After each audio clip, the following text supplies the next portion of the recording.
دایاں پلٹ۔ عمران نے تیزی سے کار چوک سے دائیں طرف جانے والی سڑک پر موڑی اور پھر ایکسیلیٹر پر دباؤ یکلخت بڑھا دیا۔ کار کمان سے نکلے ہوئے تیر کی طرح جھٹکا کھا کر آگے بڑھ گئی۔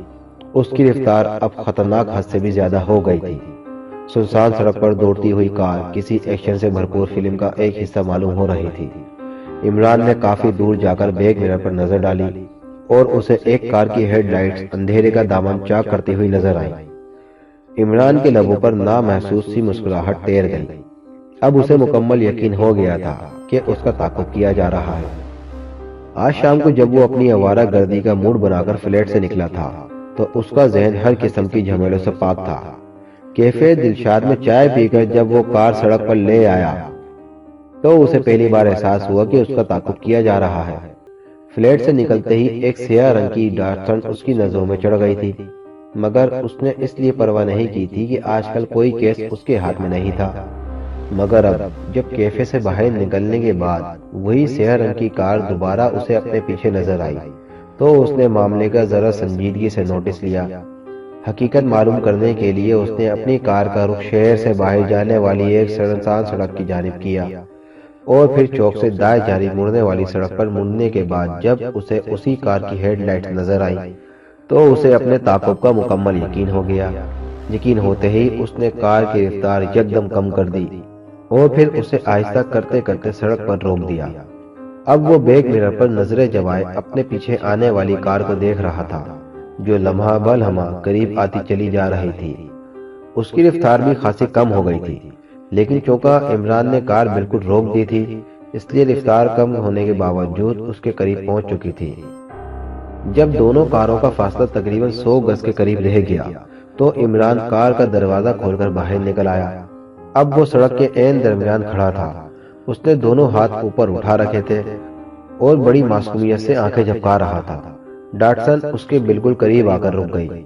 کار کی ہیڈ لائٹ سے نکلنے والی روشنی خاصی تیز تھی، لیکن اس کے باوجود عمران کی بلی کی طرح چمکتی ہوئی آنکھوں نے کار میں بیٹھے ہوئے دو افراد کا بھرپور جائزہ لے لیا۔ کار رکتے ہی ایک آدمی تیزی سے کار کا دروازہ کھول کر باہر نکل آیا۔ خاصے لہیم شہیم جسم کے مالک ہونے کے باوجود اس کے انداز سے چستی نمایاں تھی۔ عمران نے کار رکتے ہی ہاتھ نیچے کر لیے تھے۔ کیا بات ہے، کیوں ہمارا راستہ روک رکھا ہے؟ کار سے نکلنے والے نے انتہائی سخت لہجے میں سوال کیا۔ وہ بغور عمران کو دیکھ رہا تھا جس کے چہرے پر معصومیت کے آبشار بہہ رہے تھے۔ معاف کرنا بھائی، میرا یعنی کہ میری کار کا پیٹرول ختم ہو گیا ہے، عمران نے تقریباً گھگیاتے ہوئے لہجے میں جواب دیا۔ تو ہم کیا کریں؟ کسی پیٹرول پمپ کا رخ کرو، نوجوان نے پہلے سے بھی زیادہ سخت لہجے میں جواب دیا۔ اب دوسرا آدمی بھی کار سے باہر نکل آیا تھا۔ وہ مخملی سے جسم کا مالک تھا، مگر اس کا قد دیکھ کر عمران حیران رہ گیا۔ کم از کم اس سے دگنا ہوگا۔ وہ اپنے قد کی وجہ سے قطعی کھجور کا دخرق معلوم ہو رہا تھا۔ تو تم یعنی کہ کیا تمہارا جسم فولڈنگ ہے؟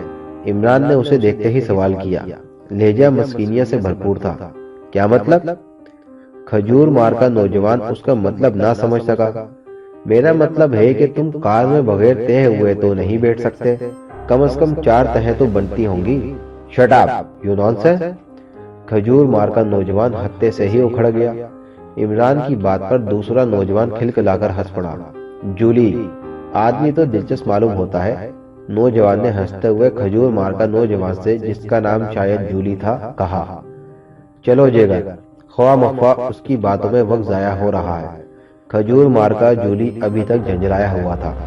ارے تم تو ناراض ہو گئے بھائی، تھوڑا سا پیٹرول ادھار دے دو اور اپنا پتہ بھی، میں کل تمہارے نام ایک پیٹرول پمپ الاٹ کرا دوں گا۔ مگر اس وقت سڑک سنسان ہے، مجھے ڈر لگتا ہے، عمران نے چہرے پر خوف کے بھرپور تاثرات پیدا کرتے ہوئے کہا۔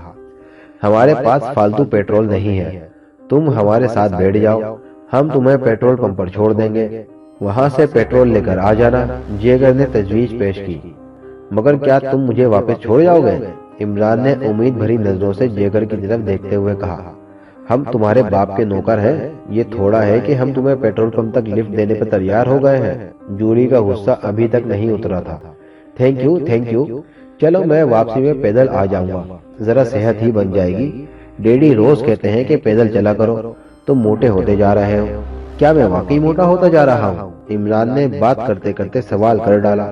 نہیں، تمہارا جسم تو قابل تعریف حد تک اسمارٹ ہے، جیگر نے جواب دیا۔ ویری گڈ، ویری گڈ، کاش اس وقت میرے پاس ٹیپ ریکارڈ ہوتا تو میں تمہاری بات ڈیڈی کو سنا کر اپنی جان چھڑا لیتا۔ عمران کی زبان چل پڑی۔ اچھا چلو کار میں بیٹھو، خواہ مخواہ وقت ضائع نہ کرو۔ جیگر بھی اب شاید اکتا گیا تھا۔ ارے ارے، تم تو یوں مجھے ڈانٹ رہے ہو جیسے اغوا کر کے لے جا رہے ہو۔ میں ذرا کار لاک کراؤں، عمران نے جواب دیا اور پھر تیزی سے اپنی کار کی جانب مڑ گیا۔ اس کے مڑتے ہی جیگر اور جولی کی نظریں ملی اور پھر دونوں کے چہروں پر فتح مندانہ مسکراہٹ دوڑ گئی۔ شکار خود ہی جال میں پھنس رہا تھا۔ عمران سیدھا کار کے قریب گیا اور اس نے کار کے اندر جا کر پہلے تو کار کے باقی دروازے لاک کر کے اور پھر ڈیش بورڈ پر لگے ہوئے ایک بٹن کو دبا دیا اور باہر نکل آیا۔ ڈرائیونگ سیٹ والا دروازہ لاک کر کے وہ واپس ڈاٹسن کی طرف آیا۔ وہ دونوں کار میں بیٹھ چکے تھے۔ جولی ڈرائیونگ سیٹ پر بیٹھا تھا اور جیگر پچھلی سیٹ پر۔ جیگر نے پچھلی سیٹ کا دروازہ کھولا۔ عمران خاموشی سے پچھلی سیٹ پر بیٹھ گیا۔ جولی سیٹ پر دوہرا ہوا بیٹھا تھا۔ عمران کے بیٹھتے ہی کار تیزی سے آگے بڑھنے لگی۔ اور سناؤ، کیا حال ہے مسٹر جیگر؟ بال بچے راضی ہیں؟ عمران نے بڑی بے تکلفی سے حال پوچھنا شروع کر دیا۔ خاموش بیٹھو، جیگر نے جواب میں اسے ڈانٹ دیا اور عمران جواب میں بڑی بے تکلفی سے کھڑکی سے باہر جھانکنے لگا۔ کار کافی تیز رفتاری سے سنسان سڑک پر دوڑ رہی تھی۔ کار اگلے چوک سے بائیں طرف مڑ گئی۔ یہ تم کدھر جا رہے ہو؟ یہ سڑک تو اولڈ فورٹ کی طرف جاتی ہے، ادھر تو کوئی پیٹرول پمپ نہیں ہے۔ عمران یوں چوک کر بولا جیسے اب تک گہری نیند سویا ہو رہا ہو۔ خاموش بیٹھو، خبردار اگر حرکت کی، جیگر نے انتہائی سخت لہجے میں جواب دیا اور ساتھ ہی اس نے کوٹ کی جیب سے پھرتی سے ریوالور نکال کر عمران کی پسلیوں سے لگا دیا۔ کیا مطلب؟ میرے پاس تو رقم نہیں ہے، میں انتہائی غریب المفلوق الحال بندہ بے دھرم وادنام ہوں، مجھے کیوں لوٹتے ہو؟ عمران نے گھگھیائے ہوئے جواب دیا۔ تم خاموش نہیں بیٹھو گے؟ اب اگر تم نے حلق سے آواز نکالی تو گولی مار دوں گا، جیگر نے انتہائی جھنجھلاہٹ میں اسے حکم دیتے ہوئے کہا۔ غرتے ہوں، عمران نے حلق کی بجائے ناک سے آوازیں نکال کر احتجاج شروع کر دیا۔ اوہ، کس مصیبت سے پالا پڑ گیا ہے؟ جیگر کی جھنجھلاہٹ اب عروج پر پہنچ گئی ہے۔ گولی مار کر باہر پھینک دو، اسٹیئرنگ پر بیٹھے ہوئے جولی نے سپاٹ لہجے میں جواب دیا۔ اب اگر یہ بولا تو یہی کروں گا۔ جیگر شاید اسے فی الحال زندہ رکھنے پر مجبور تھا۔ عمران اب قطعی خاموش بیٹھا تھا۔ اس کا مقصد حل ہو چکا تھا۔ وہ ان لوگوں کی اصلیت جاننا چاہتا تھا، اس لیے وہ خود ہی ان کی کار میں بیٹھ گیا تھا۔ کار تیزی سے اولڈ فورٹ جانے والی سڑک پر دوڑ رہی تھی۔ یہ سڑک ہر وقت سنسان رہتی تھی۔ اولڈ فورٹ پرانے وقتوں کا غیر آباد شکستہ اور ویران قلعہ تھا، اور پھر اس کے ساتھ کچھ اس قسم کی مافوق الفطرت روایات وابستہ تھیں کہ کوئی شخص بھی ادھر جانے کا تصور نہیں کر سکتا تھا۔ کافی دیر تک گاڑی سڑک پر دوڑتی رہی، پھر اولڈ فورٹ کے شکستہ مگر عظیم الشان دروازے کے قریب جا کر رک گئی۔ باہر نکلو، جیگر نے عمران کو حکم دیا، اور عمران خاموشی سے کار کا دروازہ کھول کر باہر نکل آیا۔ ابھی تک وہ مجرموں کا مقصد نہیں سمجھ سکا تھا، اس لیے خاموش تھا۔ جولی اور جیگر بھی کار سے باہر نکل آیا۔ جیگر نے ابھی تک ریوالور عمران پر تان رکھا تھا۔ اس کی تلاشی لو جولی، جیگر نے جولی کو تحکمانہ لہجے میں کہا، اور جولی عمران کے پیچھے آ کر اس کی تلاشی لینے لگا۔ عمران خاموش کھڑا تھا۔ ریوالور وہ ہر وقت اپنے پاس رکھنے کا عادی نہیں تھا، اس لیے بے فکر تھا۔ کوئی اسلحہ نہیں ہے، جولی نے مکمل تلاشی کے بعد قدرے مایوسی کے عالم میں جواب دیا۔ ٹھیک ہے چلو، جیگر نے کہا۔ وہ سب اولڈ فورٹ کے دروازے کی طرف چل پڑے۔ ان کی پوزیشنیں یوں تھیں کہ جولی آگے تھا، اس سے تھوڑے فاصلے پر عمران تھا، اور عمران کے پیچھے جیگر ریوالور تانے ہوئے چل رہا تھا۔ وہ قلعے کے شکستہ دروازے میں داخل ہوئے۔ دروازے کے بعد ایک بہت بڑا میدان تھا، جس میں جھاڑیاں اور قد آدم گھاس اگی ہوئی تھی۔ قلعے کی دیواروں کے ساتھ ساتھ شکستہ کوٹریاں تھیں۔ اصل عمارت میدان کراس کرنے کے بعد آتی تھی۔ عمران کو لیے ہوئے وہ ایک شکستہ کوٹری کے اندر داخل ہوئے، اور پھر جولی نے آہستہ سے دیوار کے کونے میں ایک اکھڑی ہوئی اینٹ کو زور سے دبایا، اور کوٹری کی بائیں دیوار میں خلا سا بن گیا۔ وہ عمران کو لیے ہوئے اس سرنگ میں داخل ہو گئے۔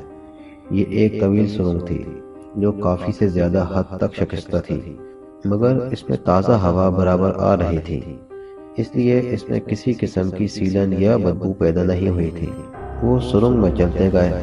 کافی دیر تک چلنے کے بعد جب سرنگ ختم ہونے میں نہ آئی تو آخر عمران سے نہ رہا گیا، وہ بول ہی پڑا، یہ سرنگ ہے یا شیطان کی آنت؟ خاموش رہو، جیگر نے یوں کڑک کر کہا جیسے عمران کے بولنے سے سرنگ کے اور زیادہ طویل ہو جانے کا خطرہ ہو۔ کافی دیر بعد سرنگ ختم ہوئی۔ سامنے ایک دروازہ تھا۔ دروازہ دیکھ کر عمران حیران رہ گیا، کیونکہ دروازہ بالکل صحیح و سالم حالت میں تھا۔ اس پر اسناد و زمانے کے کوئی نقش و نگار نہیں بنائے تھے۔ جولی نے دروازے پر 3 بار مخصوص انداز میں دستک دی۔ چند لمحوں بعد دروازے کی در سے ایک روشنی نکلی اور وہ تینوں روشنی میں نہا گئے۔ ایک لمحے بعد روشنی بجھ گئی اور پھر دروازہ آٹومیٹک طریقے سے کھلتا چلا گیا۔ دروازہ کھلنے پر وہ تینوں اندر داخل ہوئے۔ یہ ایک چھوٹا سا کمرہ تھا۔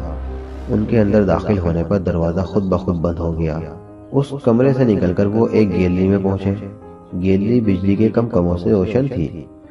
عمران حیرت بھری نظروں سے یہ سب کچھ دیکھ رہا تھا۔ نہ جانے کب سے ان لوگوں نے اس پرانے قلعے کو اپنا اڈا بنایا ہوا تھا۔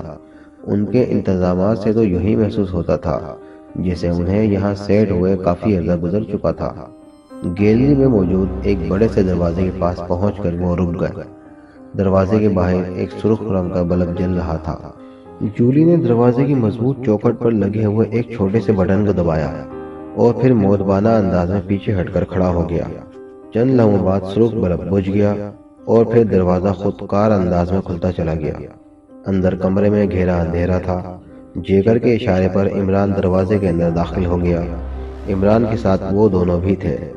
ان کے اندر جانے کے بعد دروازہ خود بخود بند ہو گیا اور دروازہ بند ہوتے ہی اچانک 2 جگہ جہاں وہ تینوں کھڑے تھے تیز روشنی میں نہا گئی۔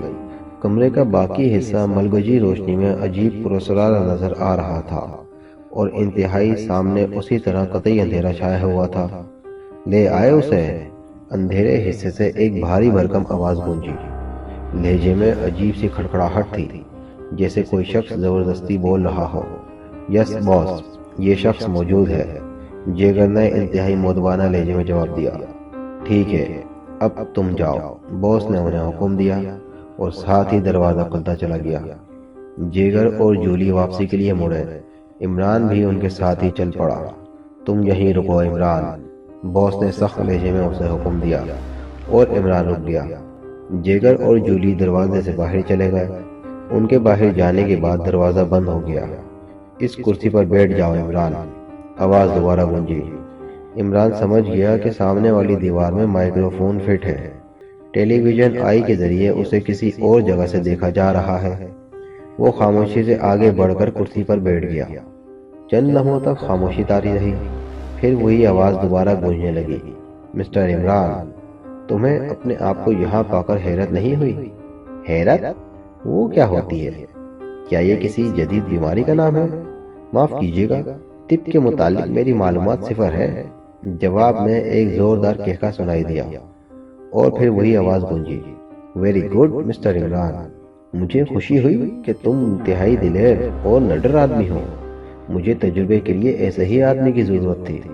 میں تمہاری ہسٹری جانتا ہوں، اس لیے میں نے تجربے کے لیے سب سے پہلے تمہارا انتخاب کیا ہے۔ تجربہ؟ کیسا تجربہ؟ عمران واقعی اس دفعہ حیرت سے بولا۔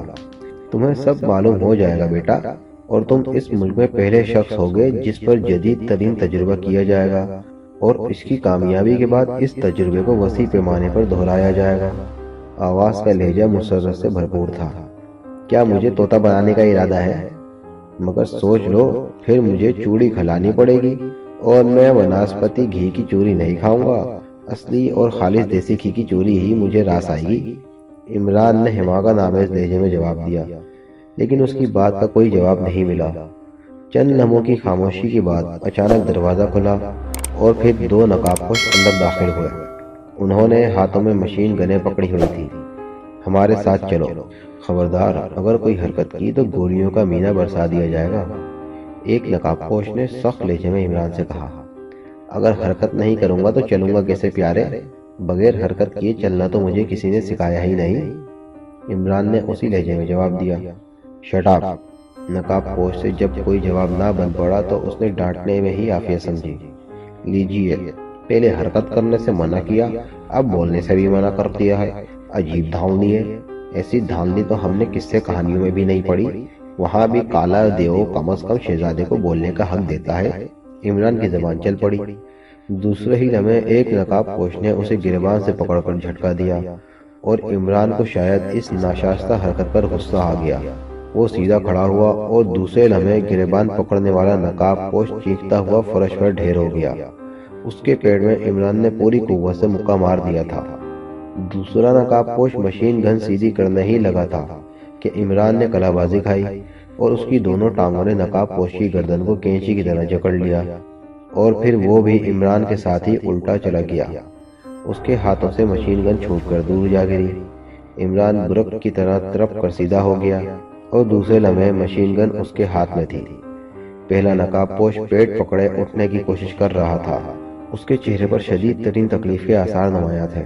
وہ ابھی رکوع کی اسی حالت میں پہنچا تھا کہ دوبارہ فرش پر گر پڑا اور دوسرے لمحے اس کے حلق سے گھرگھراہٹ کی آوازیں نکلنے لگیں۔ منہ سے خون تیزی سے بہنے لگا اور ساتھ ہی اس کی آنکھیں پھتر آ گئیں۔ وہ دم توڑ چکا تھا۔ شاید اس کے پیٹ کی کوئی رگ پھٹ گئی تھی۔ عمران اس نقاب پوش کی طرف متوجہ ہوا جسے اس نے کینچی سے مار کر گرایا تھا۔ وہ اس دوران اٹھ کر کھڑا ہونے میں کامیاب ہو چکا تھا۔ عمران نے مشین گن کا رخ اس کی طرف کیا اور اس نے اضطرابی طور پر گھبرا کر ہاتھ کھڑے کر لیے۔ وہ شاید اپنے ساتھی سے سبق حاصل کر چکا تھا۔ باہر چلو، عمران نے کڑک کر اسے حکم دیا۔ ہال کا دروازہ ابھی تک کھلا ہوا تھا، مگر اس سے پہلے کہ وہ چلتا، ہال کا دروازہ ایک جھٹکے سے بند ہو گیا اور ساتھ ہی ایک بھیانک کھیکے سے ہال کی دیوار گونج اٹھی۔ عمران خاموش کھڑا نقاب پوش کی طرف دیکھ رہا تھا۔ اس نے دروازہ بند ہونے یا کہکے پر کوئی توجہ نہ دی۔ نقاب پوش بھی گمسم کھڑا تھا۔ ویسے عمران نے محسوس کیا کہ کہکے کے ساتھ ہی تیزی سے اس کا جسم لرزنا شروع ہو گیا تھا اور پھر عمران بھی چونک پڑا کیونکہ ہال کی دیواروں سے سنتھیلک گیس نکلنے شروع ہو گئی تھی۔ عمران نے تیزی سے مشین گن ایک کونے میں پھینکی اور چٹکی سے ناک بند کر دی، مگر بدبو اتنی تیز تھی کہ اس کا دماغ گھومنے لگا۔ اس نے اپنے آپ کو سنبھالنے کی بے حد کوشش کی، مگر اس کا دماغ تاریکی کی گرفت میں لمحہ بہ لمحہ جکڑتا گیا اور وہ لڑکھڑا کر فرش پر گر پڑا۔ نقاب پوش اس سے پہلے ہی ڈھیر ہو چکا تھا۔ پورا کمرہ گیس کی تیز بو سے بھر چکا تھا۔ بلیک زیرو اپنے بستر پر لیٹا ہوا ٹیبل لیمپ کی روشنی میں ایک ضخیم کتاب کے مطالعے میں غرق تھا کہ اچانک کمرے میں تیز سیٹی کی آواز گونجنے لگی۔ بلیک زیرو ہڑبڑا کر اٹھ بیٹھا۔ دوسرے لمحے اس نے کتاب ایک طرف پھینکی اور جھپٹ کر سلیپنگ گاؤن پہن کر وہ کمرے سے باہر نکلا۔ اس کا رخ مخصوص کمرے کی طرف تھا۔ جلد ہی وہ اپنے مخصوص کمرے میں پہنچ گیا۔ کمرے میں سیٹی کی آواز بدستور گونج رہی تھی۔ بلیک زیرو تیزی سے ایک مشین کے سامنے کرسی کھینچ کر بیٹھ گیا۔ اس نے مشین کا بٹن آن کر دیا اور مشین کے ڈائل پر بنی ہوئی لکیروں اور ہندسوں پر ایک لکیر کے اوپر سرخ رنگ کا نقطہ تیزی سے جلنے بجھنے لگا۔ مشین کا بٹن آن ہوتے ہی سیٹی کی آواز بند ہو چکی تھی۔ بلیک زیرو نے بغور اس ہندسے کو دیکھا اور پھر بڑبڑایا، اولڈ فورڈ روڈ، یہ کیا چکر ہے؟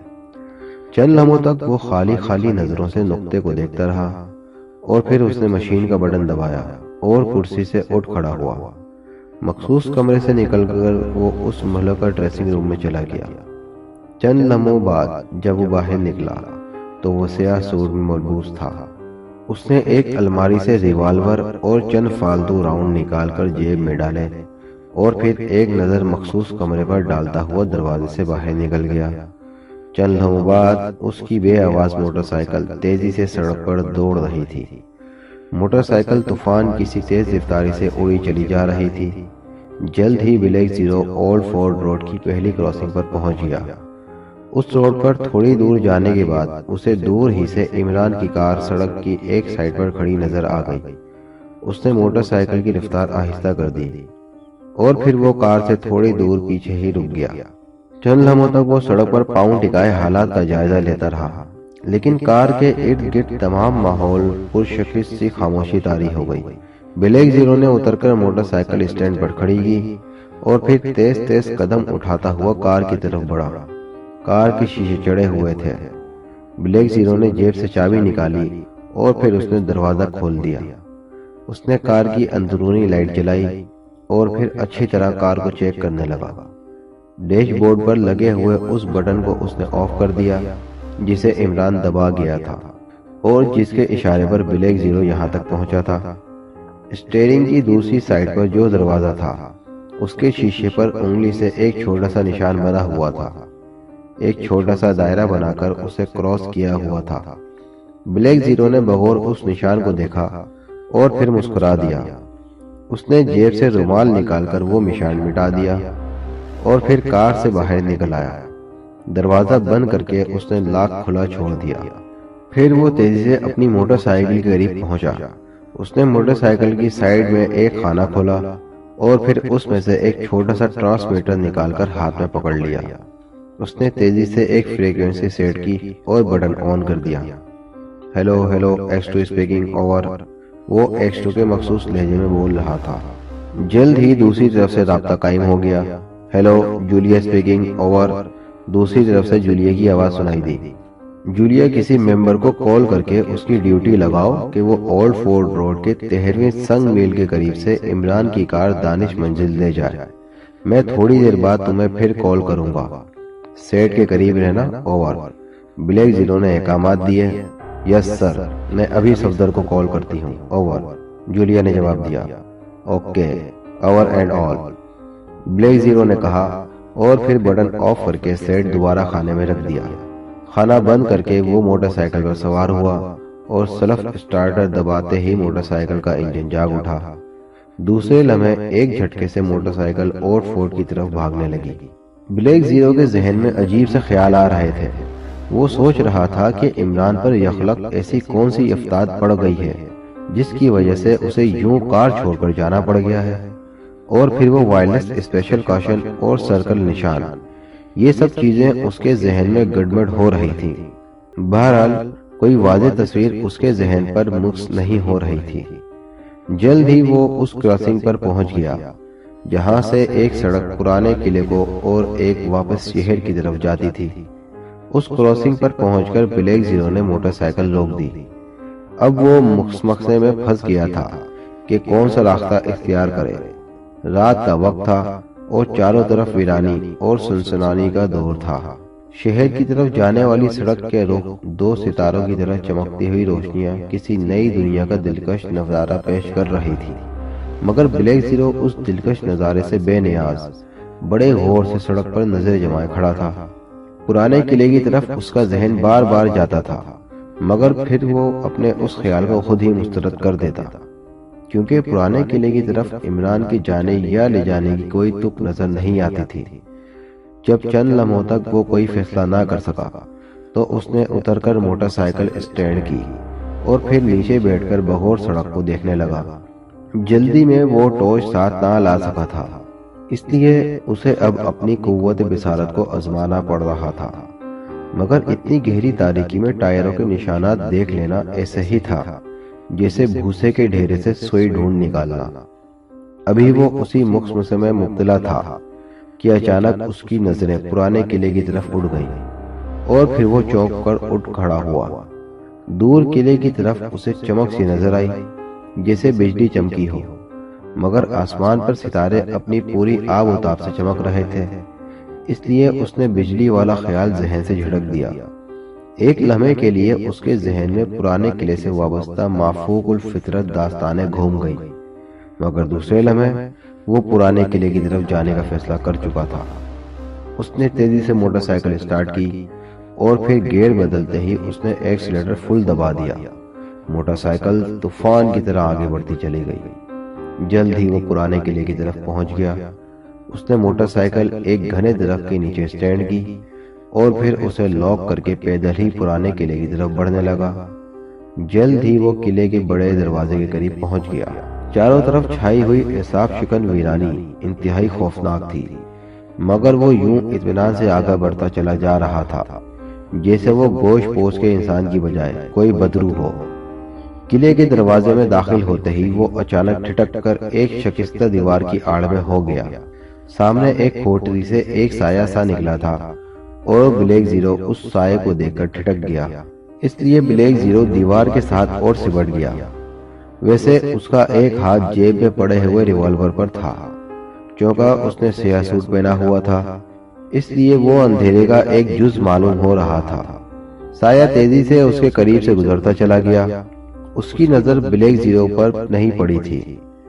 بلیک زیرو ایک لمحے تک وہیں کھڑا رہا، پھر وہ بھی آہستہ آہستہ کھسکتا ہوا گیٹ کے قریب پہنچ گیا۔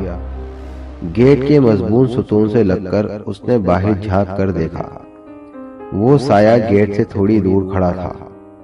اس کا رخ دوسری سڑک کی طرف تھا اور وہ سڑک پر نہ جانے کیا ڈھونڈ رہا تھا۔ سڑک حسب معمول تاریک اور سنسان تھی۔ چند لمحوں تک وہ سایہ سڑک پر خاموش کھڑا دیکھتا رہا، پھر اس نے تیزی سے جیب میں ہاتھ ڈالا اور دستی بم نما کوئی چیز نکال کر گیٹ کے سامنے زمین پر دے ماری۔ ایک ہلکا سا دھماکہ ہوا اور دوسرے لمحے بلیک زیرو یہ دیکھ کر حیران رہ گیا کہ اس بم سے روشنی کی تیز شعاعیں نکل کر دور دور پھیل گئیں۔ ایسا محسوس ہو رہا تھا جیسے کسی نے سرچ لائٹ آن کر دی ہو، اور سرچ لائٹ بم کی روشنی میں کافی دور تک سڑک روشن ہو گئی۔ بلیک زیرو کا موٹر سائیکل سامنے درخت کے نیچے کھڑا صاف نظر آ رہا تھا، اور جب وہ موٹر سائیکل بلیک زیرو کو نظر آ رہا تھا تو اس سائے کی نظروں سے کیسے بچا ہوگا؟ اور وہ سایہ بھی جو ایک نوجوان شخص تھا، موٹر سائیکل کو دیکھ کر ہی چونکا تھا۔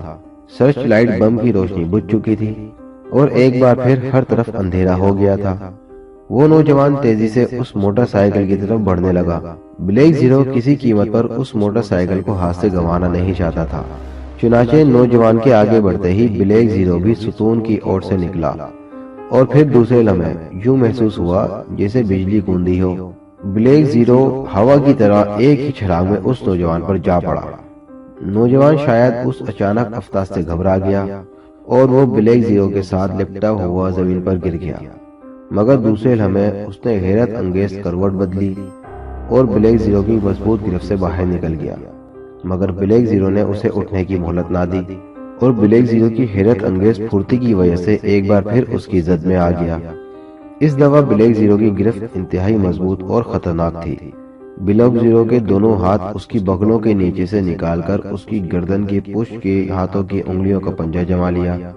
اب بلیک زیرو کے ایک ہی جھٹکے سے نوجوان کی گردن ٹوٹ سکتی تھی۔ وہ بے بس ہو کر رہ گیا تھا۔ ایک لمحے کے لیے وہ ششو پنج میں مبتلا ہو گیا، مگر جیسے ہی بلیک زیرو نے ایک معمول سا جھٹکا دیا، نوجوان کو ہوش آ گیا۔ اس نے پوری قوت سے دونوں پونیاں بلیک زیرو کے پیٹ میں دے ماری۔ یہ کراٹے کا انتہائی سخت اور خطرناک داؤ تھا، مگر جہاں اس داؤ نے بلیک زیرو کو خاصی چوٹ پہنچائی، وہاں بلیک زیرو نے بھی ساتھ ہی گردن کا ایک زوردار جھٹکا دیا اور نوجوان کے منہ سے بے اختیار چیخ نکل گئی، خبردار، اگر اب کوئی حرکت کی تو گردن توڑ دوں گا۔ بلیک زیرو کے لہجے میں شدید گھبراہٹ تھی۔ نوجوان نے جسم ڈھیلا چھوڑ دیا۔ بلیک زیرو اسے گھسیٹتا ہوا سڑک سے ایک طرف لے گیا۔ تمہارا نام؟ بلیک زیرو نے اس کی گردن پر معمولی سے دباؤ بڑھاتے ہوئے سخت لہجے میں کہا۔ تمہاری موت، نوجوان نے گھبراتے ہوئے کہا، اور دوسرے لمحے وہ بجلی کی طرح اچھلا اور بلیک زیرو کے ہاتھوں سے نکلتا چلا گیا۔ بلیک زیرو نے تیزی سے لات گھمائی، لیکن وہ نوجوان بھی غضب کا پھرتیلا نکلا۔ اس نے جھکائی دے کر خود کو بچایا، اور پلک جھپکتے ہی اس نے بلیک زیرو کا ہاتھ پکڑ کر ایک زوردار جھٹکا دیا، اور بلیک زیرو اڑتا ہوا سائیڈ میں موجود درخت کے تنے سے جا ٹکرایا۔ درخت سے ٹکراتے ہی بلیک زیرو جھنجھلا گیا۔ وہ خواہ مخواہ اٹھک بھٹک میں وقت ضائع کر رہا تھا۔ یہ خیال آتے ہی اس نے ہائی جمپ لگایا۔ ادھر عین اسی لمحے وہ نوجوان کسی چیتے کی مانند اچھلا، اور یہ اس کی بدقسمتی تھی کہ عین اسی لمحے بلیک زیرو اپنی جگہ چھوڑ چکا تھا، اور وہ نوجوان ہوا میں اڑتا ہوا ایک دھماکے سے درخت سے جا ٹکرایا۔ بلیک زیرو نے پلک جھپکتے میں اسے چھاپ لیا اور پھر لاتوں اور گھونسوں پر رکھ لیا۔ جلد ہی وہ ڈھیلا پڑ گیا۔ جلدی بتاؤ تمہارا نام، بلیک زیرو نے اس کی گردن پر بازو کا دائرہ تنگ کرتے ہوئے سخت لہجے میں کہا۔ جیگر، نوجوان کے منہ سے خخراہٹ سے نکلی۔ تکلیف کی شدت سے اس کی آنکھیں باہر ابل رہی تھیں۔ قلعے کے متعلق تفصیل سے بتاؤ، بلیک زیرو نے بازو کو جھٹکا دیتے ہوئے کہا، اور پھر جیگر نے بلیک زیرو کو تمام تفصیلات بتا دی۔ دوسرے لمحے بلیک زیرو کا ہاتھ اٹھا اور پھر جگر کی کمپٹی پر ایک زوردار مکہ پڑا، اور پھر اس کے ساتھ ہی بلیک زیرو نے ریوالور نکال کر دستہ اس کی کھوپڑی پر پوری قوت سے جما دیا۔ جیگر 2 ہی واروں میں ڈھیر ہو گیا۔ وہ اب کم از کم 2 گھنٹوں کے لیے بے ہوش ہو چکا تھا۔ بلیک زیرو نے تسلی کرنے کے بعد اٹھ کر اسے کاندھے پر لادا اور پھر موٹر سائیکل کے قریب لا کر اسے زمین پر پٹک دیا۔ موٹر سائیکل کے ساتھ لٹکے ہوئے بیگ سے اس نے ایک رسی نکالی اور بے ہوش جیگر کے ہاتھ پاؤں اچھی طرح باندھ دیے، پھر جیب سے رومال نکال کر اس کے منہ میں ٹھوس دیا۔ اب وہ اطمینان سے اٹھا اور دوبارہ قلعے کی طرف چل دیا۔ اب اسے قلعے کے متعلق تمام تفصیلات کا علم ہو چکا تھا، اس لیے وہ بڑے اطمینان سے چل رہا تھا۔ جلد ہی قلعے کے گیٹ سے ہوتا ہوا وہ اس شکستہ کوٹری میں پہنچ گیا جہاں سے نیچے تہ خانوں کو راستہ جاتا تھا۔ اینٹ دباتے ہی راستہ بن گیا اور بلیک زیرو نیچے اتر گیا۔ سامنے وہ دروازہ تھا جہاں پہلی دفعہ اس نے چیک ہونا تھا۔ اس نے جیب سے نقاب نکال کر چہرے پر چڑھا لیا۔ اب آنکھوں کے سوا اس کا چہرے کا کوئی حصہ نظر نہیں آ رہا تھا۔ جیب سے اس نے ریوالور نکالا اور پھر سامنے بند دروازے پر مخصوص انداز میں دستک دی۔ مخصوص انداز میں دستک دیتے ہی دروازہ کھل گیا۔ سامنے ایک غیر ملکی نوجوان ریوالور تانے کھڑا تھا۔ اپنے سامنے اس نقاب پوش کو کھڑا دیکھ کر وہ حیرت سے گنگ رہ گیا۔ اس نے ریوالور کے ٹریگر پر اپنی انگلی کی گرفت سخت کر دی۔ بوس کہاں ہے نمبر 3؟ بلیک زیرو نے بڑے اطمینان سے اسے مخاطب کیا۔ مگر تم کون ہو؟ نوجوان بلیک زیرو کے اس اطمینان پر نروس سا ہو گیا۔ جلدی کرو، مجھے بوس کے پاس لے چلو، میں ہیڈ کوارٹر سے ایک اہم خبر لایا ہوں۔ بلیک زیرو نے اس بار قدرے سختی سے کہا۔ کوڈ بتاؤ۔ نوجوان بھی شاید شش و پنج میں مبتلا ہو گیا تھا۔ A111۔ بلیک زیرو نے اطمینان سے جیگر کا بتلایا ہوا کوڈ نمبر دہرایا۔ ویسے وہ دل ہی دل میں دعا کر رہا تھا کہ جیگر نے اسے صحیح معلومات دی ہوں۔ کوڈ سنتے ہی نوجوان کا سر جھک گیا۔ میرے ساتھ آؤ، اس نے واپس مڑتے ہوئے کہا، اور بلیک زیرو اطمینان کی طویل سانس لیتے ہوئے اس کے پیچھے چل پڑا۔ مختلف راہداریوں سے گزرتے ہوئے رہنمائی کرنے والا نوجوان ایک دروازے کے سامنے رک گیا۔ اس نے دستک دینے کے لیے ہاتھ بڑھایا ہی تھا کہ اچانک اس کے پیچھے کھڑے ہوئے بلیک زیرو نے بڑی پھرتی سے ایک ہاتھ اس کے منہ پر رکھا اور دوسرے ہاتھ سے اس کی کھوپڑی ریوالور کے دستے سے بجا دی۔ دوسری ضرب پر ہی نوجوان ڈھیلا پڑ گیا۔ وہ بلیک زیرو کے ہاتھوں پر جھول گیا۔ بلیک زیرو نے حفاظت کے طور پر 2 مرتبہ مزید ریوالور کا دستہ اس کی کھوپڑی پر آزمایا اور پھر اسے ہاتھوں پر اٹھا کر ایک تاریک کونے میں ڈال دیا۔ راہداری قطعی سنسان تھی، اس لیے اسے زیادہ فکر بھی نہیں تھی۔ اب وہ دروازے کے سامنے جا کر رک گیا۔ وہ دروازہ لوہے کا بنا ہوا تھا اور اس میں معمولی سی جھرری بھی نہیں تھی، اس لیے اندر دیکھنے کا کوئی ذریعہ نظر نہیں آ رہا تھا۔ بلیک زیرو نے بے چینی سے ادھر ادھر دیکھا اور پھر اسے اوپر چھت کے قریب اینٹوں کا بنا ہوا روشن دان نظر آ گیا۔ اس کی دروازوں سے روشنی کی ہلکی ہلکی شعاعیں باہر نکل رہی تھیں، لیکن روشن دان تک پہنچنے کا بظاہر کوئی ذریعہ نہیں تھا۔ بلیک زیرو نے ادھر ادھر دیکھا اور پھر اسے پرانی دیوار میں جا بجا کھانچے بنے ہوئے نظر آئے۔ شاید پرانے زمانے میں انہیں چراغ رکھنے کے لیے کام میں لایا جاتا ہوگا۔ چنانچہ اس نے ریوالور جیب میں ڈالا اور دوسرے لمحے وہ چھپکلی کی طرح کھانچوں پر پیر رکھتا ہوا ہاتھ پکڑتا اور اوپر چڑھتا چلا گیا۔ اسے توازن برقرار رکھنے کے لیے خاصی محنت کرنا پڑ رہی تھی۔ ایسا محسوس ہوتا تھا جیسے وہ کسی بھی لمحے کمر کے بل فرش پر گر پڑے گا، مگر وہ دیوار سے چمٹا ہی رہا۔ چند لمحوں کی جان توڑ اعصابی کوشش کے بعد اس کا چہرہ روشن دان کے قریب پہنچ گیا۔ اس نے اپنی ایک آنکھ جھرری سے لگا دی۔ اس سے اندر کا منظر صاف نظر آ رہا تھا، کیونکہ روشن دان میں لگی ہوئی اینٹوں کی بناوٹ ہی ایسی تھی کہ جھرری سے اندر کا پورا منظر صاف نظر آ رہا تھا۔ اندر نظر پڑتے ہی بلیک زیرو چونک پڑا۔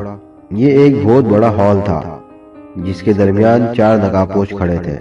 ان کے نقاب ڈاکٹروں کیسے تھے، جیسے ڈاکٹر آپریشن کرنے کے لیے منہ پر چڑھاتے ہیں۔ ایک ڈاکٹر کے ہاتھ میں سرنج تھی اور وہ عمران کو انجیکشن لگانے کی تیاری کر رہا تھا۔ عمران بے ہوش تھا۔ میز کے قریب ہی ایک ٹرالی پر مختلف آلات کے ساتھ ساتھ دواؤں کی بوتلیں موجود تھیں۔ یہ کیا کر رہے ہیں؟ بلیک زیرو نے دل ہی دل میں سوچا۔ اس کے جسم میں تشویش کی لہر دوڑ گئی۔ مجھے فوراً عمران کو بچانا چاہیے، نہ جانے یہ کیا کریں۔ بلیک زیرو نے دل ہی دل میں فیصلہ کیا، مگر وہ یہ نہ دیکھ سکا کہ سرنج خالی تھی۔ صاف ظاہر تھا کہ وہ انجیکشن لگا چکے تھے۔ یہ ایک کافی بڑا ہال تھا جس میں تیز روشنی ہو رہی تھی۔ درمیان میں ایک آپریشن ٹیبل تھی جس کے اوپر خاصا بڑا فانوس لٹک رہا تھا۔ ہال میں چاروں طرف لمبی لمبی میزوں پر پیچیدہ سائنسی آلات اور مشینیں پڑی تھیں۔ پہلی ہی نظر میں یہ ہال کسی سائنسدان کی لیبارٹری معلوم ہوتا تھا۔ ہال میں اس وقت 3 آدمی چہروں پر ڈاکٹروں والے نقاب چڑھائے کھڑے تھے۔ وہ تینوں ہال کی مغربی دیوار میں بنے ہوئے ایک چھوٹے سے دروازے کی طرف دیکھ رہے تھے۔ چند لمحوں بعد ہال کا دروازہ کھلا اور پھر ایک خاصے بھاری بھرکم تن و توش کا آدمی ہال میں داخل ہوا۔ اس نے پورے چہرے پر سفید نقاب چڑھایا ہوا تھا اور آنکھوں پر سیاہ اینک موجود تھی۔ اس کے اندر آتے ہی پہلے سے موجود تینوں نقاب پوشوں میں زندگی کی لہر سی دوڑ گئی۔ وہ بیک وقت مؤدب اور مستبرب نظر آنے لگے۔ نووارد نقاب پوش تیز تیز قدم اٹھاتا ہوا ان تینوں کے قریب پہنچا۔ اوکے، اس نے بھاری مگر سپاٹ آواز میں پوچھا۔ یس باس، ان تینوں نے بیک وقت مؤدب لہجے میں جواب دیا، اور باس نے آگے بڑھ کر ایک ستون پر فٹ سوئچ بورڈ پر ایک سرخ بٹن دبا دیا۔ بٹن دبتے ہی ہال کی شمالی دیوار درمیان سے شک ہوئی اور پھر ایک اسٹریچر اٹھائے 2 آدمی اندر داخل ہوئے۔ انہوں نے اسٹریچر آپریشن ٹیبل کے قریب لا کر رکھ دیا۔ جاؤ، باس نے اسٹریچر لانے والوں کو حکم دیا۔ وہ دونوں خاموشی سے واپس اسی راستے سے ہال سے باہر چلے گئے۔ ان کے جاتے ہی باس نے بٹن دوبارہ دبایا اور دیوار برابر ہو گئی۔ اسٹریچر پر عمران بے ہوش پڑا تھا۔ اسے اٹھا کر ٹیبل پر ڈالو اور تسموں سے اچھی طرح باندھ دو، باس نے ان تینوں کو حکم دیا۔ وہ تینوں بڑی پھرتی سے اسٹریچر کی طرف بڑھے۔ دوسرے لمحے عمران آپریشن ٹیبل پر پڑا ہوا تھا۔ اس کے ہاتھ اور پاؤں میز کے ساتھ منسلک تسموں سے اچھی طرح کس دیے گئے تھے۔ ایک نقاب پوش ایک سائیڈ سے ٹرالی گھسیٹ کر قریب لے آیا۔ اس پر مختلف دوائیں اور آلات پڑے ہوئے تھے۔ باس نے ٹرالی سے ایک چھوٹا سا آلہ نکال کر اسے عمران کے دل پر لگایا اور دوسرا سرا اسے ٹرالی میں پڑی ہوئی ایک کیمرہ نما مشین کے ساتھ فٹ کر دیا۔ اس کیمرہ نما مشین کا بٹن دبتے ہی اس کا ڈائل روشن ہو گیا اور پھر ڈائل پر سرخ سوئی تیزی سے مختلف ہندسوں کی طرف دوڑنے لگی۔ جلد ہی وہ 800 نمبر پر جا کر رک گئی۔ ویری گڈ، باس نے ہلکی سی آواز میں کہا اور پھر بٹن آف کر دیا اور آلہ بھی ہٹا کر واپس ٹرالی میں رکھ دیا۔ یہ نوجوان انتہائی طاقتور دل کا مالک ہے۔ میں نے اتنے طاقتور دل اپنی زندگی میں 1-2 ہی دیکھے ہیں۔ اچھا، میں انجیکشن تیار کر لوں، باس نے کہا۔ پھر اس نے ٹرالی میں ایک بڑے سے برتن میں پڑی ہوئی چھوٹی سی سرنج نکالی اور پھر اس میں سوئی لگا کر اس نے ٹرالی میں پڑی ایک سبز رنگ کی چھوٹی سی شیشی کے ربڑ کے ڈھکن میں سرنج کی سوئی گھونپ دی۔ چند لمحوں میں سرنج سبز رنگ کے سیال سے بھر گئی۔ اس کے بعد باس نے وہ دوا ایک اور شیشی میں انڈے لی جس میں پہلے سے زرد رنگ کا محلول معمولی مقدار میں موجود تھا۔ سب دوائی اور زرد محلول کو اچھی طرح مکس کر کے اس آمیزے کو دوبارہ سرنج میں بھر دیا گیا۔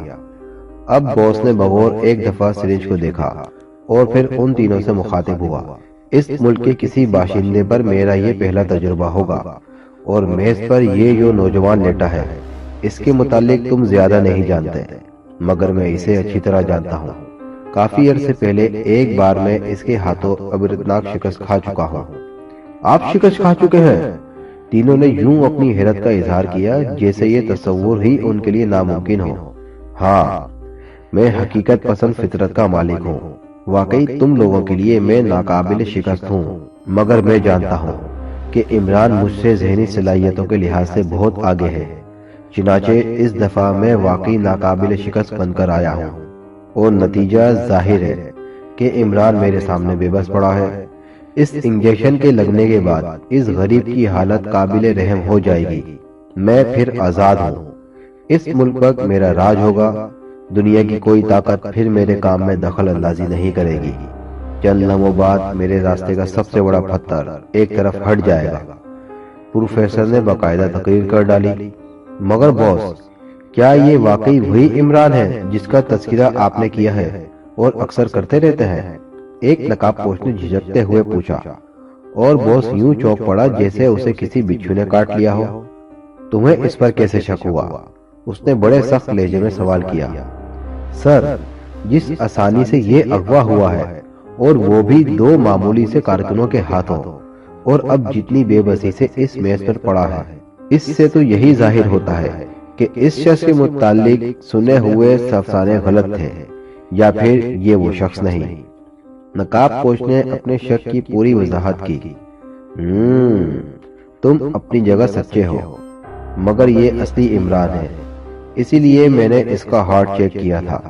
دراصل تم نہیں سمجھتے، یہ اپنی ضرورت سے زیادہ خود اعتمادی کی بنا پر قابو میں آیا ہے۔ وہ 2 کارکن کیا ان جیسے 100 کارکن بھی اسے اس کی مرضی کے خلاف یہاں نہیں لا سکتے تھے۔ یہ دراصل اصل حالات جاننے کے لیے ان کارکنوں کے ساتھ خود چلا آیا ہے، اور اس کے علاوہ اس نے مزید کوئی شدید حرکت بھی اس لیے نہیں کی کہ وہ جانتا تھا کہ جس لمحے بھی وہ چاہے یہاں سے فرار ہو سکتا ہے، اور یہی خود اعتمادی اسے لے ڈوبی۔ اب تجربے کے بعد اسے اس کے فلیٹ میں پھینکوا دوں گا، اور خود بھی یہ قلعہ چھوڑ دوں گا اور واپس ہیڈ کوارٹر چلا جاؤں گا۔ اس کے بعد اس ملک میں میرا اصل مشن شروع ہوگا، باس نے وضاحت کی۔ اس دوران وہ سریج میں موجود محلول کو بغور دیکھ رہا تھا۔ اب انجیکشن لگ جانا چاہیے، اس نے بڑبڑاتے ہوئے خود سے کہا، اور پھر اس نے آگے بڑھ کر عمران کے بازو پر سے قمیض ہٹا کر اس نے آہستہ سے سوئی گوشت میں داخل کر دی۔ پھر سرنج میں بھرا ہوا محلول آہستہ آہستہ عمران کے جسم میں داخل ہوتا چلا گیا، اور سرنج خالی ہوتی چلی گئی۔ جب سرنج میں موجود محلول کا آخری قطرہ بھی عمران کے جسم میں داخل ہو گیا تو باس نے ایک جھٹکے سے سوئی باہر کھینچ لی۔ ہا ہا، باس نے ایک زبردست فاتحانہ کہکا لگایا۔ میں نے عمران سے آخر کار انتقام لے لیا۔ آج کے بعد عمران میرے مقابلے میں کبھی نہیں آ سکے گا۔ میں نے اسے ہمیشہ ہمیشہ کے لیے زندہ درگور کر دیا ہے۔ باس خوشی سے چیخ رہا تھا۔ اسے ہوش میں لے آؤ، اس نے نقاب پوشوں سے کہا۔ مگر اس سے پہلے کہ نقاب پوش آگے بڑھتے، اچانک ہال کے دروازے پر زور زور سے دستک دی جانے لگی۔ یہ کون ہو سکتا ہے؟ باس کے لہجے میں تشویش کی جھلکیاں نمایاں تھیں۔ اس نے آگے بڑھ کر ستون پر موجود ایک سوئچ آن کر دیا۔ سوئچ کے آن ہوتے ہی دروازہ تیزی سے کھلتا چلا گیا۔ ہینڈز اپ، خبردار اگر حرکت کی تو، دروازے میں موجود نقاب پوش نے سائلنسر لگے ریوالور کو حرکت دیتے ہوئے کہا۔ تم کون ہو؟ باس نے بڑے حیرت بھرے لہجے میں پوچھا۔ میں کوئی بھی ہوں، مگر اب تمہیں موت سے کوئی نہیں بچا سکتا۔ تم یہ سرنج پھینک دو، تم اس آدمی کو انجیکشن نہیں لگا سکتے، بلیک زیرو نے سخت لہجے میں جواب دیا۔ میں تو اسے ہوش میں لانے کے لیے انجیکشن لگا رہا تھا، تم کہتے ہو تو نہیں لگاتا۔ نقاب پوش نے سرنج پھینکنے کے لیے ہاتھ ہلایا، مگر دوسرے ہی لمحے بلیک زیرو کے منہ سے بے اختیار سسکاری سی نکلی۔ اس کے ہاتھ سے اچانک ریوالور نکل کر نیچے جا پڑا۔ نقاب پوش نے عجیب داؤ کھیلا تھا۔ اس نے سرنج نیچے پھینکنے کی بجائے ہاتھ کو ایک تیز جھٹکا دیا تھا، اور سرنج کمان سے نکلے ہوئے تیر کی طرح این بلیک زیرو کے اس ہاتھ کی کلائی سے ٹکرائی جس میں اس نے ریوالور پکڑا ہوا تھا۔ سرنج میں لگی ہوئی باریک سوئی اس کے جسم میں گھستی چلی گئی، اور اس شدید اور اچانک دھچکے سے اس کے ریوالور بھی نکل گیا۔ اب تم اپنے ہاتھ اونچے کر لو۔ دوسرے لمحے نقاب پوش نے جیب سے ریوالور نکال کر بلیک زیرو پر تان لیا، مگر بلیک زیرو اب غصے کی انتہا کو پہنچ گیا تھا۔ اس نے ہاتھ اونچے کرنے کی بجائے ایک ہاتھ سے اپنے بازو سے سرنج کی سوئی نکالی اور پھر اسے نیچے پھینک دیا۔ دوسرے لمحے وہ پھرتی سے اپنی جگہ سے ہٹ گیا۔ یہ ایک دوش تھا۔ اس نے پہلے اپنے جسم کو بائیں طرف حرکت دی تھی۔ نقاب پوش نے بھی اضطراری طور پر بائیں طرف ریوالور کا رخ کر دیا تھا، اور دوسرے لمحے اس نے گولی چلا دی، مگر بلیک زیرو انتہائی تیزی سے دائیں طرف ہو گیا، اور پھر اس نے نقاب پوش کو دوسری گولی چلانے کی مہلت ہی نہ دی۔ وہ شاہین کی طرح اڑتا ہوا اس سے ٹکرا چکا تھا۔ نقاب پوش اس کے دھکے سے پیچھے کھڑے ہوئے تینوں نقاب پوشوں میں سے ایک سے ٹکرا کر فرش پر گر گیا۔ باقی دو نقاب پوش بلیک زیرو پر پل پڑے، اور پھر ہال میں زوردار جنگ چھڑ گئی۔ بلیک زیرو کے مقابلے میں چاروں نقاب پوشوں کافی طاقتور اور لڑائی بھڑائی کے فن سے ماہر تھے، مگر مقابل میں بھی بلیک زیرو تھا جس کی صلاحیتوں پر عمران کو بھی فخر تھا۔ اچانک باس نے لڑتے لڑتے ستون کی طرف چھلانگ لگائی۔ اور دوسرے لمحے اس نے ستون پر موجود سوئچ بورڈ پر موجود ایک سرخ رنگ کا بٹن دبا دیا۔ سرخ رنگ کا بٹن دبتے ہی ایک ہلکی سی آواز پیدا ہوئی اور پھر ستون کے قریب فرش اپنی جگہ سے ہٹتا چلا گیا۔ سب سے پہلے باس اس میں اتر گیا اور پھر بلیک زیرو سے لڑائی چھوڑ کر وہ تینوں بھی اچانک پلٹے اور دوسرے لمحے وہ اس میں اترتے چلے گئے۔ بلیک زیرو عمران کی طرف لپکا تھا، مگر اسی لمحے عمران کی آواز اس کے کانوں میں پڑی، یہ کیا ہو رہا ہے بھائی؟ بلیک زیرو ٹھٹک کر رک گیا۔ خلا دوبارہ برابر ہوتا چلا گیا۔ بلیک زیرو تیزی سے عمران کے قریب آیا اور پھر اس نے تسموں کے کلپ تیزی سے کھولنا شروع کر دیے۔ عمران بڑی حیرت سے بلیک زیرو کو دیکھ رہا تھا، جیسے پہچان رہا ہو کہ اس نقاب کے پیچھے کون ہے۔ چلیے عمران صاحب، جلدی نکل چلیے، بلیک زیرو نے عمران کو آزاد کرتے ہوئے سرگوشی میں کہا۔ ارے تم مجھے نکالنا چاہتے ہو؟ کیا اغوا بل جبر کا ارادہ ہے؟ میرے نکل جانے کے بعد میرے ماں باپ دنیا کو کیا منہ دکھائیں گے؟ عمران اب میز سے اتر کر کھڑا ہو چکا تھا، مگر بلیک زیرو نے اس کی ایک نہ سنی اور دوسرے لمحے اس کا ہاتھ پکڑ کر گھسیٹتا ہوا دروازے کی طرف بڑھتا چلا گیا۔ دروازے سے باہر نکلتے ہی دونوں راہداری میں بھاگنے لگے۔ راہداری سنسان پڑی تھی۔ جلد ہی سیڑھیاں چڑھتے ہوئے بلیک زیرو عمران کو اس شکستہ کوٹری سے نکالتا ہوا پرانے قلعے کے صحن میں لے آیا۔ ارے مجھے کہاں لیے جا رہے ہو؟ عمران نے بڑے سرگوشیانہ انداز میں بلیک زیرو سے پوچھا، لیکن بلیک زیرو نے کوئی جواب نہیں دیا۔ وہ بس عمران کا ہاتھ پکڑے بھاگتا جا رہا تھا۔ اسے خطرہ تھا کہ کسی وقت بھی ان دونوں پر کہیں سے فائرنگ کھولی جا سکتی تھی اور وہ دونوں یقیناً اس اندھی فائرنگ کا شکار ہو سکتے تھے، مگر شاید وہ ان دونوں کو وہاں سے نکلنے کا موقع خود مہیا کرنا چاہتا تھا، اس لیے ان کے راستے میں معمولی سی بھی رکاوٹ نہ آئی۔ وہ جلد ہی موٹر سائیکل کے پاس پہنچ گئے۔ بلیک زیرو نے جیب سے چابی نکالی اور پھر اچھل کر موٹر سائیکل پر سوار ہو گیا۔ بے ہوش نوجوان ابھی تک وہیں پڑا تھا۔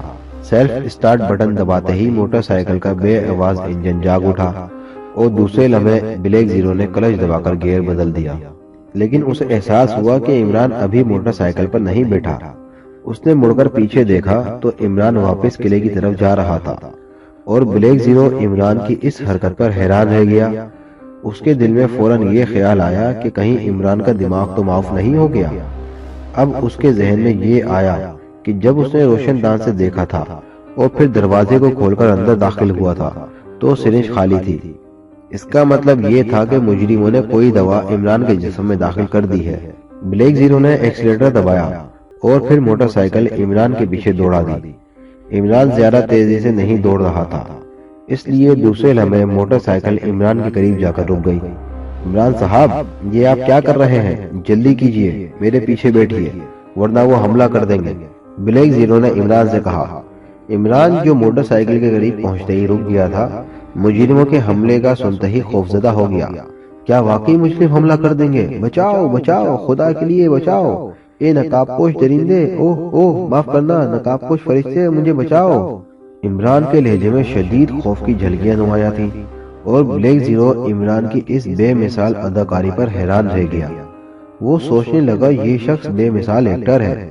اس نے عمران کو موٹر سائیکل کے پیچھے بیٹھنے کے لیے کہا اور عمران اچھل کر موٹر سائیکل کے پیچھے بیٹھ گیا۔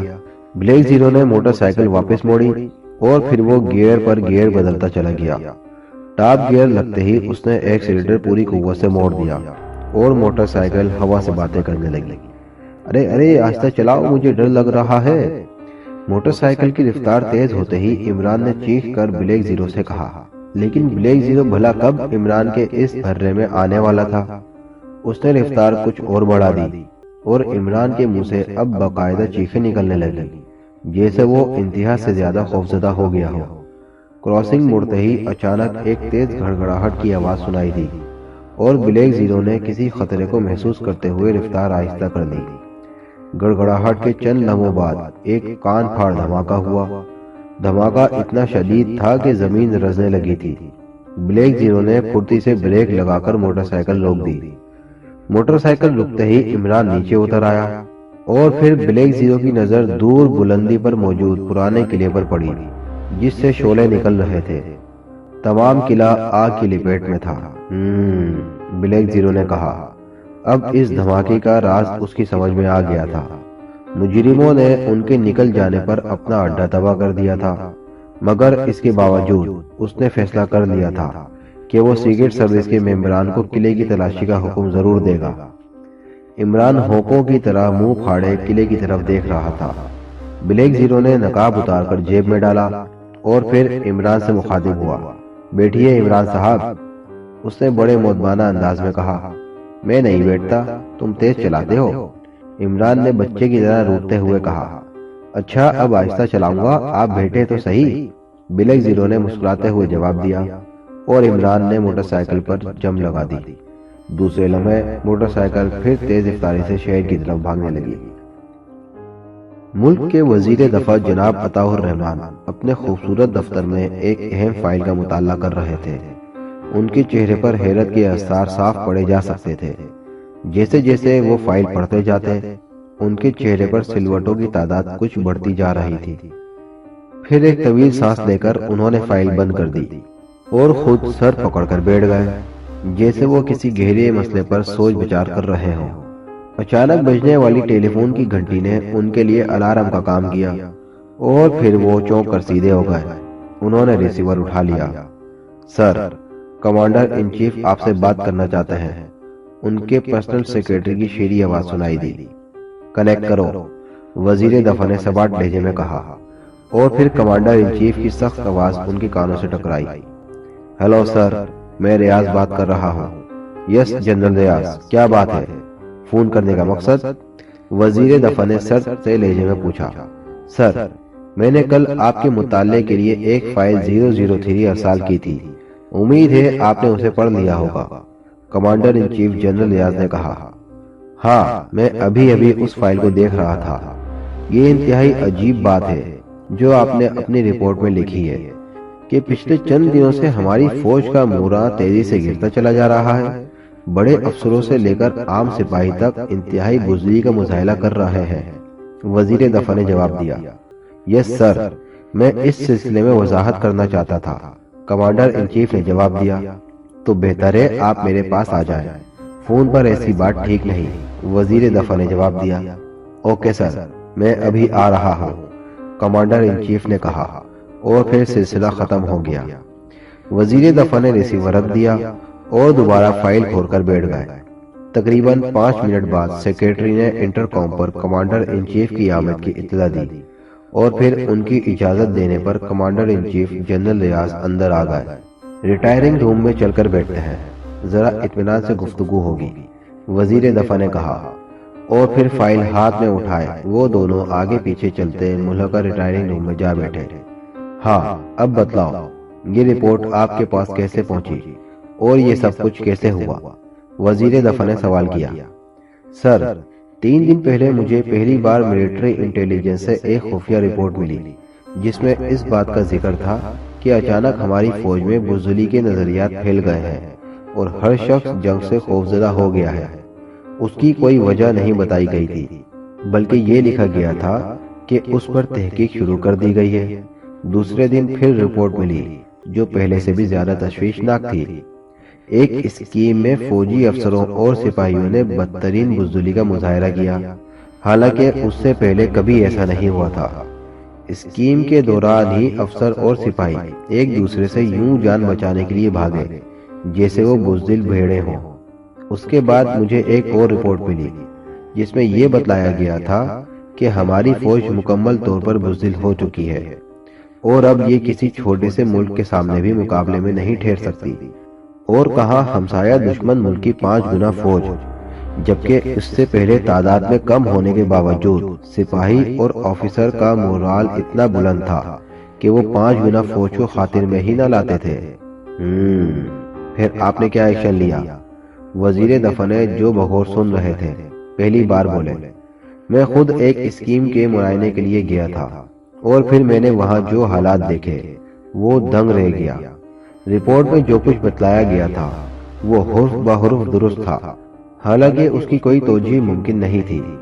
چنانچہ میں نے مسئلے کی فوری اہمیت کو محسوس کرتے ہوئے آپ کو اس کی رپورٹ بھیجی تاکہ حکومت اس سلسلے میں فوری ایکشن لے۔ لیکن یہ کیسے ہو سکتا ہے کہ ایک دم تمام سپاہی اور افسر اتنے بزدل ہو جائیں اور پھر ہمارے ملک کے فوجیوں کا مورال ہمیشہ اتنا بلند رہا ہے کہ دنیا کی تمام قوتیں رشک کرتی رہی ہیں۔ پھر اب کیا ہوا؟ فطرت یا جذبہ کیسے تبدیل ہو سکتا ہے؟ شیر اپنی فطرت بدل کر گیدڑ کیسے بن سکتا ہے؟ یہ ناممکن ہے۔ وزیر دفاع نے الجھے لہجے میں کہا، سر اسی بات پر میرا سر چکرا رہا ہے۔ ایسی بات آج تک دنیا کے کسی ملک میں وقوع پذیر نہیں ہوئی، اور نہ ہی ہم علی الاعلان کسی کو کہہ سکتے ہیں کہ ہماری فوج بزدل ہو چکی ہے۔ لیکن اس کے باوجود حقیقت اپنی جگہ پر اٹل ہے، اور ہمیں جلد از جلد اس کا تدارک کرنا چاہیے، ورنہ اگر یہ صورتحال زیادہ دیر قائم رہی تو یہ بات چھپی نہیں رہ سکے گی، اور ہو سکتا ہے اس موقع سے فائدہ اٹھاتے ہوئے ہمارا دشمن ہمسایہ ملک ہم پر حملہ کر دے۔ ظاہر ہے اس صورتحال میں ہم کسی قیمت پر ملک کو نہیں بچا سکتے۔ کمانڈر ان چیف کے لہجے میں خاصا جوش تھا۔ سوال یہ ہے کہ آپ بھی تو فوجی ہیں، آپ بزدل کیوں نہیں ہوئے؟ وزیر دفاع نے بغور جنرل ریاض کی طرف دیکھتے ہوئے کہا، سر فی الحال چھاؤنی میں موجود سپاہیوں اور آفیسروں کے ساتھ یہ حادثہ پیش آیا ہے۔ چھاؤنیوں سے باہر موجود آفیسرز اور سپاہی ابھی اس بیماری سے محفوظ ہیں۔ جنرل ریاض نے جواباً دلیل دی۔ وزیر دفاع کسی گہری سوچ میں گم ہو گئے۔ چند لمحوں کی خاموشی کے بعد وہ اٹھے اور پھر دوبارہ اپنے آفس آ گئے۔ اچھا اب آپ جا سکتے ہیں، میں اس واقعے کو اعلیٰ حکام کی نظروں میں لاؤں گا۔ ویسے آپ حالات پر کڑی نظر رکھیں، مجھے معاملہ کچھ ضرورت سے زیادہ پراسرار نظر آ رہا ہے۔ وزیر دفاع نے جنرل کو جانے کی اجازت دیتے ہوئے کہا، اوکے سر، میں خیال رکھوں گا، کمانڈر ان چیف نے جواب دیا، اور پھر وزیر دفاع سے ہاتھ ملا کر دفتر سے باہر چلے گئے۔ ان کے جاتے ہی وزیر دفاع نے ریسیور اٹھایا اور سیکریٹری کو رابطہ سر سلطان سے ملانے کی ہدایت کی۔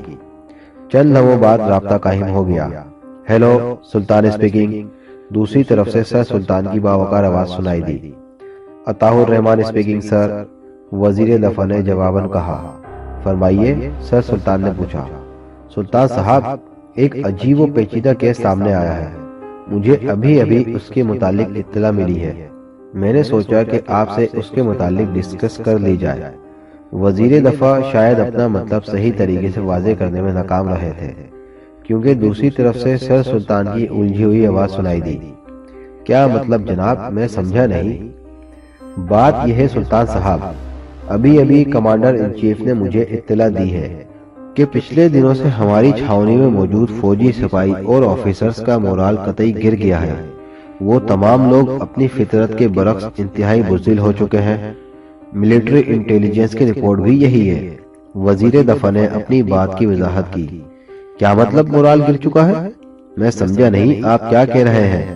سر سلطان کے لہجے سے یوں محسوس ہو رہا تھا جیسے انہیں وزیر دفاع کی دماغی صحت پر شک ہو گیا ہو، اور بات بھی ایسی ہی تھی کہ جو بھی سنتا پہلے تو کہنے والے کو پاگل قرار دیتا۔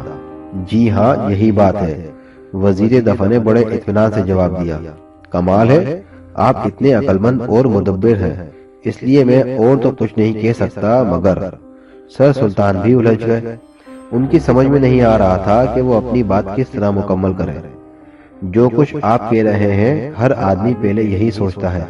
جب مجھے پہل اس بات کی رپورٹ ملی تو مجھے بھی کمانڈر ان چیف کی دماغی صحت پر شک ہو گیا تھا، مگر پھر ان سے تفصیلی گفتگو کے بعد میں اس نتیجے پر پہنچا ہوں کہ معاملہ انتہائی پراسرار اور مشکوک ہے۔ وزیر دفاع شاید سر سلطان کا مطلب سمجھ گئے تھے۔